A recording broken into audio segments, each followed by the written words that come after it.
Welcome to the Deep Dive. Today, we're diving into an academic paper, and it really got us thinking. Hmm. It's an excerpt titled Canadian Identity. Okay. And it takes a fascinating look at what it means to be Canadian, Yeah. and maybe even a controversial look. Right. If you ever start to think about that, by the way, what truly makes someone Canadian? It's a question with a lot of layers. Yeah. And this author jumps right into the deep end. Yeah. They argue that Canada is more than just a state. Mhm. It has a distinct national identity, despite attempts to downplay it. Right from the start, they make a bold claim. Yeah. This identity isn't just about living here, it's rooted in a shared history, Right. culture, even race. Hmm. And they go on to say that a strong national identity is key to a strong state. Hmm. It's almost like they're saying the two are inseparable. That's exactly their point. Yeah. They see the state as an expression of the nation, Mm. built to protect its customs and security. Yeah. It's a very specific viewpoint, drawing a clear line between the state and the nation it represents. And to really understand what they mean by national identity, they take us back in time. Okay. They argue that Canada was initially imagined as a bicultural union, specifically between English Protestants and French Catholics. Interesting. Not multicultural, but bicultural. What's interesting is that the author acknowledges the historical tensions between these two groups. Yeah. But they say despite these tensions, both share a reverence for authority and a loyalty to the sovereign, Okay. stemming from our history as loyalists to the British Crown. And they even go so far as to say that this reverence for authority is at the core of Canadian identity. Right. It's a fascinating idea, isn't it? Thinking about how our history, especially our relationship with the Crown, Yeah. might have shaped the values we hold today. It is, but Yeah. it also raises questions. Okay. What does reverence for authority actually look like in modern Canada? Is Right. it about blindly following rules, respecting institutions, or something else entirely? Yeah. And is it truly a value shared by all Canadians? That's a great point. After all, not everyone has the same historical relationship with authority. That's such a good point. Right. And it's especially important to consider how Indigenous peoples fit into this idea of a shared Canadian identity. Exactly. Because their history with authority in Canada has been so different.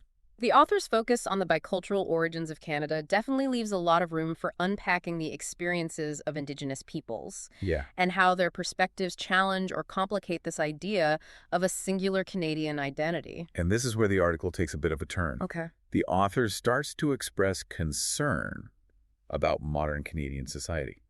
They argue that our embrace of multiculturalism and diversity, while positive in many ways, Yeah. actually undermines this traditional, historically rooted identity. They're essentially saying that by emphasizing individual differences and celebrating a wide range of cultures, we risk losing the shared values and sense of unity Yeah. that they believe are essential for a strong nation.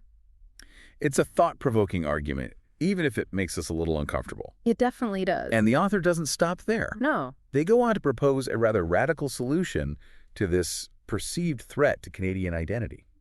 They suggest that Canada needs to reclaim its traditional values and even go so far as to propose considering a return to monarchy as a way to strengthen our national identity. Wow. They even float the idea of inviting the Windsors or the Bourbons to rule over Canada. Okay, so this author is not afraid of a bold statement. No, they're not. It makes you wonder what they see as the real benefits of returning to a monarchy. Right. Do they believe it would bring back a sense of unity? Or perhaps reinforce the reverence for authority they see as so central to being Canadian? That's a great question. Yeah. And honestly, the article doesn't delve too deeply into the specifics of how a monarchy would solve these perceived problems. It's more about raising the question, provoking us to think Yeah. about whether our current systems are truly serving the idea of a unified Canadian identity. It's certainly gotten us thinking. It has. So we've established that this author believes Canadian identity is deeply rooted in our history Okay. and a shared reverence for authority, and that they see modern trends as a threat to this foundation. Right. But what does this actually mean for Canadians today? Yeah. How do we reconcile this idea of a traditional identity with the reality of a diverse, multicultural society? That's where things get really interesting Yeah. and where we need to start looking beyond the author's perspective to consider the full complexity of this issue. Right. Yeah. It feels like we're at a crossroads. Yeah. On one hand, we have this idea of a traditional Canadian identity rooted in history and shared values. On the other, we have a modern, diverse society that's constantly evolving. Right. So how do we reconcile these two seemingly opposing forces? That's the million-dollar question, isn't it? And Yeah. it's a question that has no easy answers. Right. But before we try to answer it, I think it's important to delve a little deeper into what the author sees as the specific threats to this traditional Canadian identity. Okay, let's unpack that. Okay. What exactly are they worried about? Well, they point to a few key things.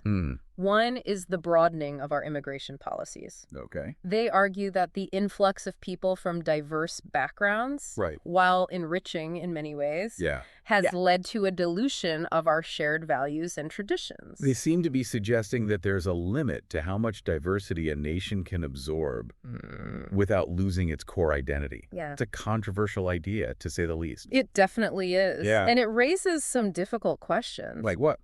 For instance, what are these shared values that the author is so concerned about preserving? Right. And are they truly universal? Or do they reflect a particular perspective that might not resonate with all Canadians? It's interesting because they specifically call out the promulgation of diversity as a problem. It almost sounds like they're saying that celebrating our differences is somehow incompatible with having a strong national identity. That seems to be their argument. Yeah. They believe that this emphasis on diversity has led to a situation where everything is acceptable and nothing can be judged. Right. They argue that this lack of shared standards and values is ultimately harmful to Canadian society. But wouldn't you say that's a bit of a slippery slope? It's a valid concern. I mean, who gets to decide what those shared standards and values should be? Right. And isn't there a risk of excluding people and perspectives if we define Canadian identity too narrowly? You raise a very valid point, and it's one that the author doesn't fully address. Right. They seem to be advocating for a return to a more homogenous vision of Canada, one that might not resonate with many Canadians today. It makes me think about the whole mosaic versus melting pot analogy. The author seems to be leaning towards the melting pot idea. Right. Where everyone assimilates into a dominant culture. Yeah. But Canada has always prided itself on being more like a mosaic. Right. Where different cultures coexist and contribute their unique pieces to the overall picture. Exactly. And that's where I think the author's argument starts to fall apart. Okay. They seem to be clinging to a very specific idealized vision of Canada that ignores the reality of our diverse and evolving society. But it is interesting how they connect this idea of shared values to our history as a nation of loyalists. It makes you think about how our past continues to shape our present. Right. Even if we're not always aware of it. Absolutely. Yeah. The author argues that both English and French Canadians share this deep-seated reverence for authority, stemming from their loyalty to the crown. And they believe that this reverence for authority has been a stabilizing force throughout our history.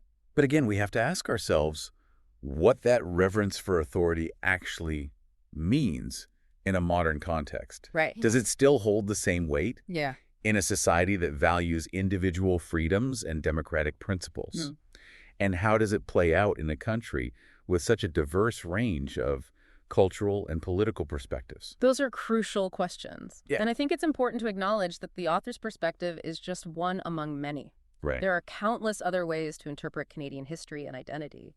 And those interpretations will vary depending on individual experiences and backgrounds. For example, the author's focus on biculturalism completely overlooks the long and complex history of Indigenous peoples in Canada. Absolutely. The relationship with authority, shaped by colonization and systemic discrimination, is vastly different from the experience of European settlers. Absolutely. Yeah. And ignoring those perspectives leads to a very incomplete and potentially misleading understanding of Canadian identity. It also glosses over the fact that Canada's relationship with the Crown has been far from harmonious. Right.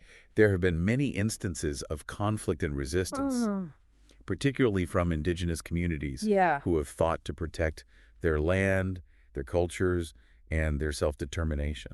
So while the author's perspective is interesting and thought-provoking, Yeah. it's essential to approach it with a critical eye Right. and to consider alternative viewpoints. Yeah. Canadian identity is far too complex and multifaceted to be summed up by a single narrative, especially one that prioritizes a particular historical perspective. It feels like we've just scratched the surface of this conversation. Yeah. We've explored the author's arguments, unpacked some of their key concepts, and started to consider alternative perspectives. Right. But we haven't even touched on the author's proposed solution yet. Right. The idea of a return to monarchy. You're right. Yeah. And that's a whole other can of worms we need to open. Right. It's a radical idea, to say the least. Yeah. And one that deserves careful consideration. Okay, deep breath. We've talked about the author's view of Canadian identity, Right. their concerns about modern society, and now we have to tackle their proposed solution, bringing back the monarchy. Yeah. It's a big jump, to say the least. It is a bold proposition. Yeah. And to be honest, the author doesn't go into a ton of detail about how this would actually work in practice. Yeah. They seem more focused on the symbolic importance of a monarchy, Okay. the idea that it would restore a sense of tradition, hierarchy, and maybe even that reverence for authority they keep coming back to. So less about the Queen, like, taking up residence in Ottawa, Right. and more about what the monarchy represents. It's Yeah. almost like they're saying, we need a symbol, a unifying figurehead, Right. to remind us of our shared history and values. That's a good way to put it. Yeah. They even suggest inviting either the Windsors or the Bourbons to rule over Canada, Right. which is interesting because it acknowledges those two major threads in our historical fabric, the British and the French. But I can't help but think about how this would play out in a country that prides itself on being multicultural and inclusive. Yeah. Would a monarchy, with its inherent ties to a specific lineage and history, alienate those who don't see themselves reflected in that narrative? It's a valid concern, and Yeah. honestly, the author doesn't really address it. Right. Their focus seems to be on preserving a very particular vision of Canadian identity, one that's deeply rooted in the past. Yeah. They don't spend much time considering how that vision might need to evolve in a 21st century context. It's almost like they're looking backward for answers while Right. the rest of the world is hurtling forward. Yeah. But maybe that's the point. Maybe. Maybe this article is meant to be a provocation, a way to force us to confront some uncomfortable truths about our own assumptions about Canadian identity. I think you're right. It's meant to challenge us, to make us think critically about what we value Right. and how we define ourselves as a nation. And even if we don't agree with the author's solutions, Right. they've definitely raised some important questions that we need to grapple with. Questions like, what does it truly mean to be Canadian in a world that's increasingly diverse and complex? Right. Is it possible to have a strong national identity without sacrificing inclusivity? And how do we balance tradition with progress? Exactly. And I think those questions are worth pondering, Yeah. even if we don't come up with easy answers. Right. This deep dive wasn't about finding solutions. It was about sparking a conversation. And what a conversation it's been. We've explored history, debated values, Right. and even considered a return to monarchy. We did. We've unpacked this author's unique perspective on Canadian identity. And hopefully in doing so, we've challenged our own assumptions and sparked some new ideas. If there's one thing I hope you take away from this deep dive, it's this. Canadian identity isn't a static concept. Okay. It's something that's constantly evolving, Right. being shaped by the experiences and perspectives of all Canadians. And it's a conversation that we all need to be a part of. Beautifully said. So to our listeners, Yeah. we leave you with a final question to ponder. What does Canadian identity mean to you? How do you see yourself fitting into this complex and ever-changing tapestry? Thanks for joining us on this deep dive into the heart of what it means to be Canadian.